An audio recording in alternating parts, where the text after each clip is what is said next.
बच्चों की 5 हैबिट्स, 5 आदतें मुझे बहुत ज्यादा पसंद है, और ये 5 सिफत, 5 आदत हमें अपने अंदर भी लाने की बहुत सख्त जरूरत है। बच्चों की एक आदत है अपने माँ बाप के सामने रो धोकर उसे मना लेने। बच्चे को अगर किसी चीज की जरूरत पेश आती है, तलब होती है, माँ बाप के सामने रो धोकर उन्हें मना लेते हैं और वो चीज हासिल कर लेते हैं। यही सिफत हमें अपने अंदर पैदा करनी चाहिए। अगर हमें किसी चीज की जरूरत हो, अपने अल्लाह से इस कदर हमारा वालिहाना ताल्लुक हो कि अल्लाह से रो धोकर उस चीज को हम हासिल करें। और अगर कोई बुरी आदत हो तो अल्लाह से रो धोकर उससे छुटकारा के लिए अल्लाह से गिरिया वजारी करके मांगे।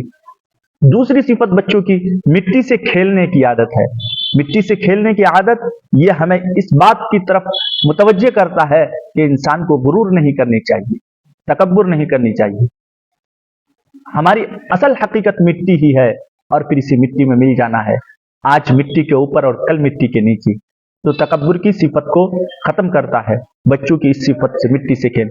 बच्चों की तीसरी सिफत है कि बच्चा आपस में कितना ही लड़ झगड़ ले और फिर सुलह कराने के उसके अंदर निहायत ही जबरदस्त अंदाज होते हैं कि वो लड़ झगड़ने के बाद चंद मिनट के बाद फिर आपस में सुलह करा लेते हैं, बातचीत करना शुरू कर देते हैं। बचपन में भाई बहन 10 मरतबा लड़ते थे और फिर अगले ही दिन हम मिल लिया करते थे, बात कर लिया करते थे। आज हम 1 मरतबा लड़ते हैं, बड़े होकर 1 मरतबा लड़ते हैं, बरसों बात नहीं करते।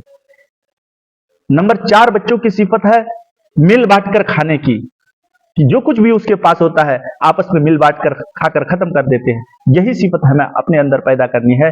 जमा करने की हिर्स और लालच बच्चों में नहीं होती है, जो कुछ हुआ खा पी के खत्म, ऐसी ही हमें अपने अंदर सिफत पैदा करनी चाहिए। और यही सहाबा की सिफत थी, जमा करने की हिर्स और लालच नहीं। बच्चों की 5वीं सिफत यह है कि छोटे छोटे मिट्टी का घर बनाते हैं और खुद ही तोड़कर खत्म कर देते हैं। यह सिफत भी हमें अपने अंदर पैदा करनी चाहिए और इस बात की तरफ पैगाम दे रहा बच्चों के छोटे छोटे घर बनाकर तोड़ देने की कि यह दुनिया फानी है, खत्म होने वाले हैं, यहाँ कोई चीज आपकी नहीं है, सब